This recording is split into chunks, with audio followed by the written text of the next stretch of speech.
Joseph Dark Sr. I'm the owner of property on 1315 Pine Street here in Easthampton. And on February 22nd of this year, I had a fire at the property. Since been condemned at the time going forward on the insurance company and so forth and so on. My apologies to the members that are here because I did speak with Joe last time. So I understand the protocol that you're not able to address me at this time. But the last meeting I had a medical appointment I had to keep. So that's why I wasn't here. And so my primary reason for being here is I received a bill from the city of Easthampton, primarily the water department, for $50 to shut the water off.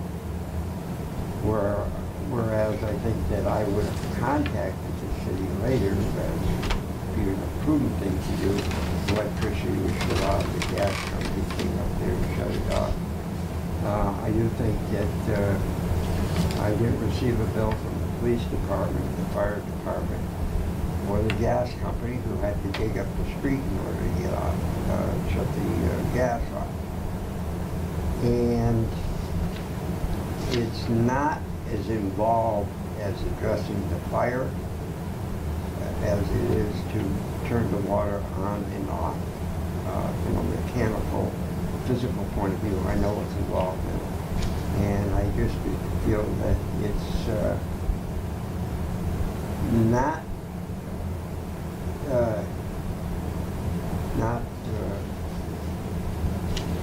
bear with me, not in my best interest to pay this, because I feel that is part of what was asked of the water department, either by the fire department, the police department, or as part of your judicial procedure when there is a fire for that. So, paying my taxes, I would think, would take care of that, okay? And it isn't so much the $50, it's the principle of the matter for me. So consequently, no, I have, at this point in time, I have no intentions of paying it. I'll go forward in a jurisprudent manner. I'll address the city council of Hatfield, and if necessary, just follow the judicial system. I understand certain things and other things I don't understand. So, and I know you can't address me on this, so I thank you for your patience and the ability to address you here tonight. Okay? So, I will be at the next meeting. Is that next week? Or 2 weeks? 2 weeks. 2 weeks, all right. So that then they can address me, right? Talk to me. They've already addressed this last week, and they've denied it last week. But I didn't have an opportunity, Joe, to speak, and I already made it perfectly clear to you prior to that I had every intentions of coming, because you had spoken to the board before, so that I could speak and they could address me. And it was unfortunate that I wasn't able to attend that meeting because of a medical appointment, which was more pressing than my coming here. The only thing that I would be guilty of, sir, is that I didn't call you immediately after or before that and say to you, which would have been the courteous thing on my behalf, was to say, Joe, I'm not going to be able to make that meeting. That I will freely admit to be in that book. We could put them back on the agenda. Yeah, we'll put you back on the agenda. Okay. Yeah. All right. I appreciate that very much. All right. So 2 weeks, sir. Oh, do you have that date, Cheryl? May 15th at 5 o'clock. May 15th at 5. I've already coming in. Moving into the packet now. The first item is a letter from Department of Dam Safety. And It pertains to us repaving Cottage Street from the bridge out, and also the widening of the sidewalk coming down as part of the complete street. Because it's over the dam, we have to ask Division of Dam Safety if it was okay. We got a letter back from them, they said, yep, they want to do it, go ahead. There's no issues as far as they're concerned. The There's no next, issues with them working like over the dam, that was the question. right, there's no issues. Yes, because we're not changing anything structurally. We're doing milling, we're changing the width of the sidewalk, that doesn't affect the structure of the dam at all. The next item is just a packet from the Fort Hill Brewery. His concern is that he's paying for sewer on water that doesn't go down the sewer. And while at this point, I don't expect the board to make a decision on this.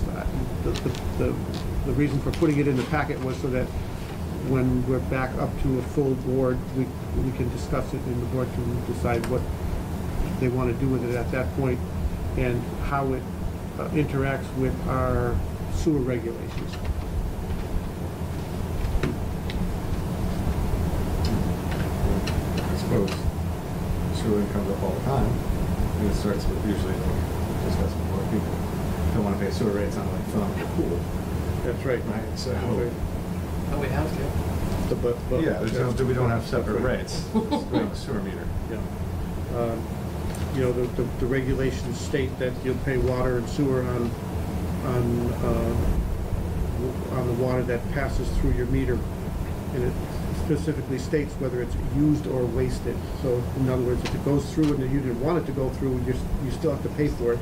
But in this case, you used it at some point, and what you did with it after, it doesn't matter, because the regulations state that has to happen. The other thing is, as I say all the time, if the regulations were to be changed so that we could give people a break on this, then our revenues would go down.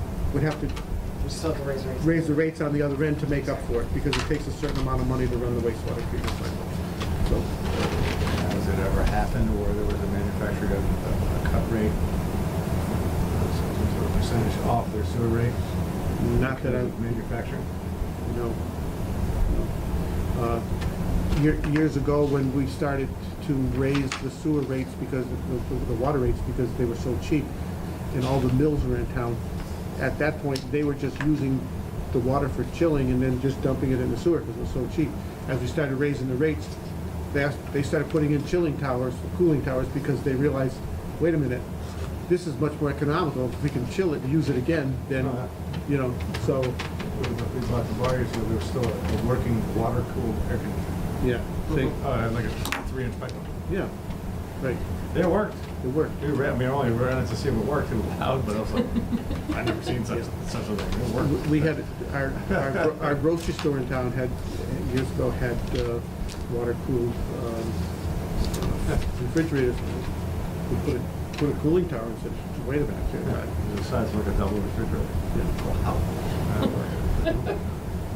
But yeah, well, imagine at one point, water was just sort of, my father always said like, back in the 50s, 60s, you just turned heat up. Oil was cheap, there was no concern. Right. I didn't even think about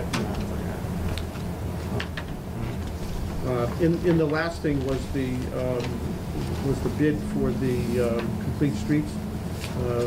The staff engineer, Diane Rossini, did the bid tabulation, and the bid went to the low bidder, Gun Calls, and the contracts have all been signed. They're probably going to be starting in a week or so, and that's all. Figured out cultural chaos? Have not figured out cultural chaos. What we're going to do is work with the contractor as they're moving forward, and as we get closer to that June 8th date.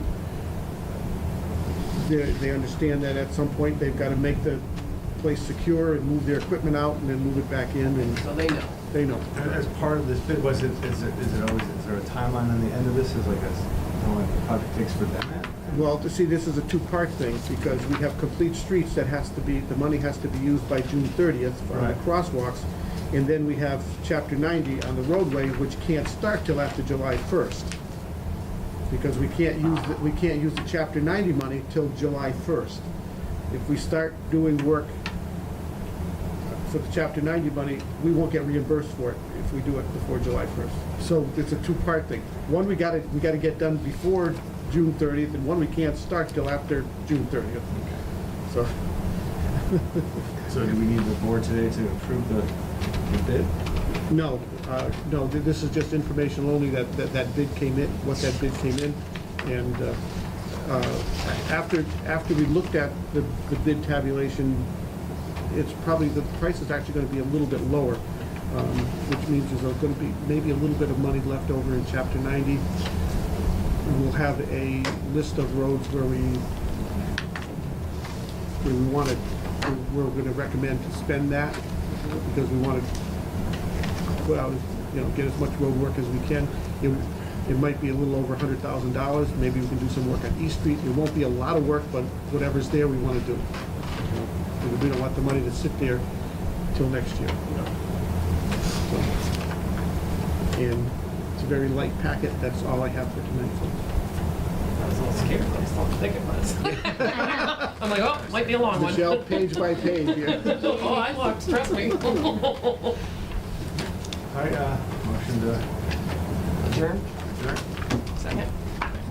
Thank you, folks. And I'm Michael Rose.